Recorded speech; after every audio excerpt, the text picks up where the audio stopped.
Olá, galerinha, tudo bom? Vamos começar hoje com a nossa aula de forças das bases. Bom, o que nós temos que entender sobre a força das bases? Primeiro, uma base inorgânica, no caso, vão ser formadas principalmente por hidroxila. Então eu vou ter um metal ligado a uma hidroxila. Isso que nós vamos ter. Então essa é a principal característica que eu tenho de uma base inorgânica. O metal ligado a uma hidroxila. Bom, e o que acontece? Ela é fácil de sofrer o que nós chamamos de dissociação. Então, quando eu tenho essa reação de uma base em um determinado meio aquoso, presença de água, eu vou ter a formação, a dissociação em um metal que vai ser o meu cátion mais a hidroxila OH-. Isso é uma característica que eu tenho das bases, de sofrer o que nós chamamos de dissociação. Dissociação. Essa é uma característica que eu tenho das bases, sofrer essa dissociação. Bom, aí o que acontece? Se eu quero saber a questão da força, a força nós vamos ver que ele vai estar relacionado a esse metal presente na base. Então, esse metal é que vai dar a característica de uma base ser forte ou essa base ser fraca. Então, no caso, nós temos os metais. Quais vão ser os metais que tendem a fazer com que a base seja forte? Então, para ela ser forte, eu vou ter os metais alcalinos,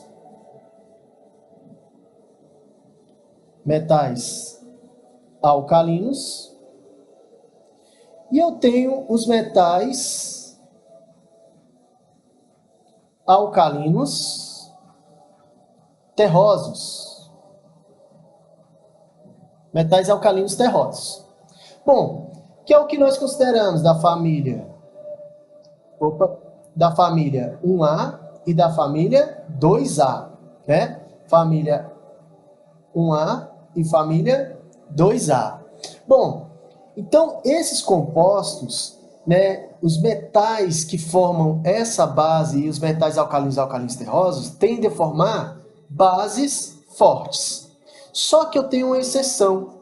A exceção a essa regra, nós temos aqui dos metais alcalinos terrosos, eu tenho aqui o berílio e o magnésio.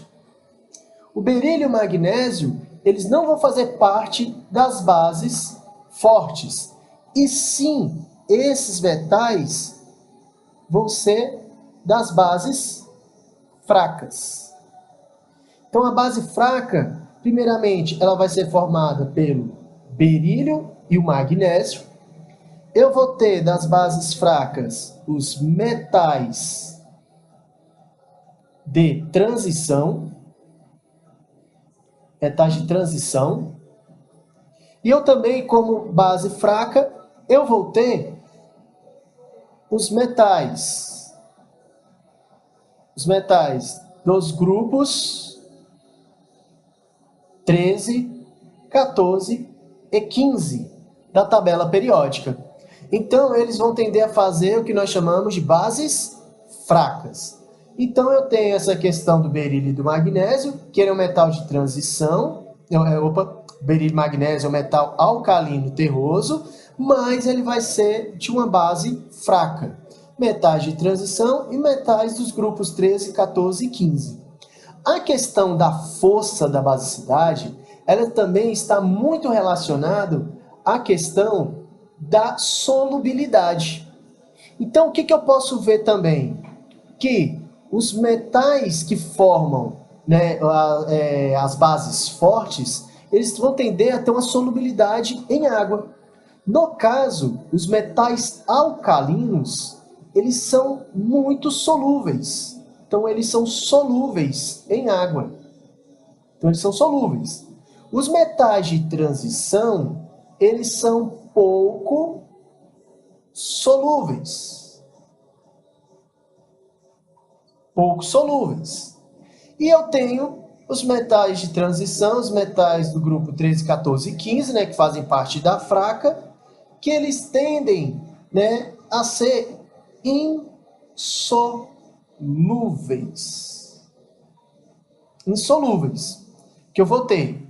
Então, eu tenho essa relação da força da basicidade entre esses elementos. Aí eu tenho uma grande exceção relacionada a essas bases, que é o que nós chamamos do hidróxido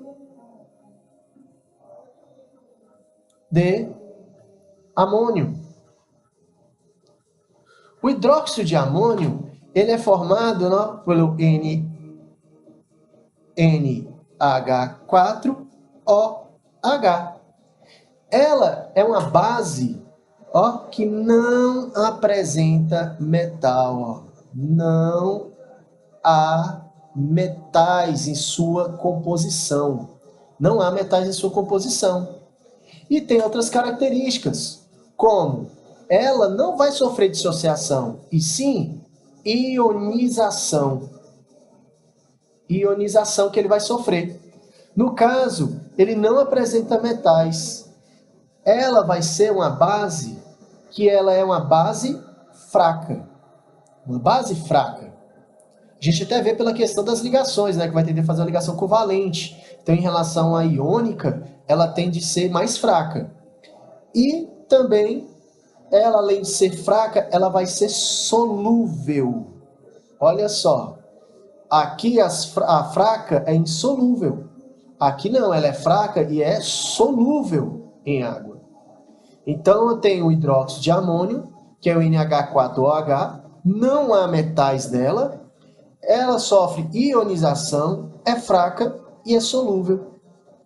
Então, essas características que nós temos referente à força das bases entre eles. Bom, só para complementar, vamos falar um pouquinho sobre a nomenclatura. O que acontece? A nomenclatura das bases, né, a nomenclatura dessas bases, ela começa tudo com hidróxido, devido à hidroxila. Pois nós sabemos que é a formação de um metal com uma hidroxila. Então, ela é a presença de uma hidroxila. Então, no caso, eu vou ter a característica dessa base. Como ela tem a hidroxila, nós vamos chamar de hidróxido. Hidróxido. E o nome do metal que nós vamos colocar. Então, coloca agora o nome do metal. No caso, hidróxido de. No caso, eu posso ter hidróxido de potássio. Hidróxido de potássio, por exemplo, que é, né, o hidróxido de potássio, que é o KOH. KOH, que é o hidróxido de potássio. Eu tenho outra substância, por exemplo, eu tenho o NaOH. Então, NaOH, hidróxido, por causa da hidroxila, hidróxido de, e eu tenho o sódio, Na, sódio, hidróxido de sódio. Então, a nomenclatura vai ser hidróxido devido à hidroxila e o nome do metal que vai estar ligado a ele. Ou no caso aqui, como não teve metal, é o íon amônio. Então, hidróxido de amônio, que eu tenho presente aqui. Então, essas análises que nós vamos fazer referente a eles. Beleza? Bom, aí o que acontece?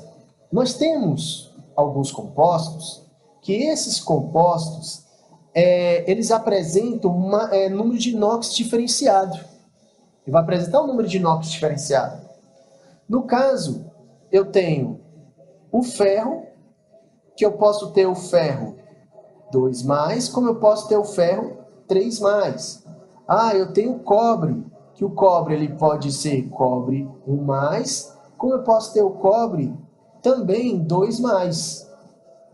Então, eu tenho variação de alguns íons que ele vai alterar na nomenclatura dessas bases. No caso da nomenclatura dessas bases, aqui, como eu tenho NOx 2, se é NOx 2, então eu vou ter o ferro com 2 hidroxilas. Se é NOx 3, eu vou ter o ferro com 3 hidroxilas. O cobre, Ah, eu vou ter o cobre com uma hidroxila, 2 mais. Ah, então eu vou ter o cobre com 2 hidroxilas. Então a gente vê que a questão desses metais aqui estão relacionados ao número de inox e ligado à sua hidroxila, para a questão do equilíbrio, né? Para ter um balanceamento entre eles, o número de prótons e elétrons, ou o número de cátions e ânions, né? Bom, então, ó, aqui eu posso analisar que o número de hidroxilas está relacionado ao número do NOx de cada elemento. No caso, como eu tenho algumas substâncias que eles vão sofrer essa variação, né, a gente vai acompanhar a nomenclatura de acordo com a variação. No caso, se eu tenho aqui 2 mais, o NOx dele é menor que o NOx que eu tenho do 3 mais. Se o NOx dele é menor, nós vamos, né, toda vez que você observar, tenho 2 hidroxilas, tenho 3 hidroxilas, a nomenclatura dele vai variar de acordo com esse número de NOx que ele apresenta. Então, quando for menor, nós vamos colocar oso no final. Quando for maior, nós vamos colocar ico no final. Então, essa é a relação que nós vamos fazer. Então, essa relação sempre vai estar relacionada a essa questão do número de NOx. Olha lá, o cobre 1 mais, então ele vai terminar, 1 mais com 2 mais, ele é menor, então termina em oso. Se é maior, termina em ico. Então, como que ficaria as nomenclaturas? No caso do FeOH, nós vamos colocar o seguinte, no FeOH, eu tenho hidróxido, no caso, não é terminação oso, então vai ficar hidróxido ferroso. Ferroso. Aqui ficou hidróxido férrico. Férrico, olha o ico aqui, ó. Aqui vai ficar o quê? Se o NOx aqui é menor do que esse, então o NOx aqui vai ter terminação em oso. Então ficaria hidróxido, aqui o quê? Cuproso. E aqui, hidróxido, como ele é o maior, tem que terminar em ico. Então, hidróxido cúprico. Então, eu tenho essa variação de acordo com esses elementos. Então, mas você pode botar também na nomenclatura o número só do NOx também. Se quiser colocar hidróxido de ferro 2, hidróxido de ferro 3, hidróxido de cobre 1, hidróxido de cobre 2, também é aceito. Mas essa nomenclatura é uma das mais utilizadas relacionadas a esse composto, né, nas bases. Ok? Bom, então aqui a gente fica por nossa aula, nosso resuminho aí sobre a questão de forças das bases e um pouquinho também de nomenclatura para vocês. Ok? Abraço e até a próxima.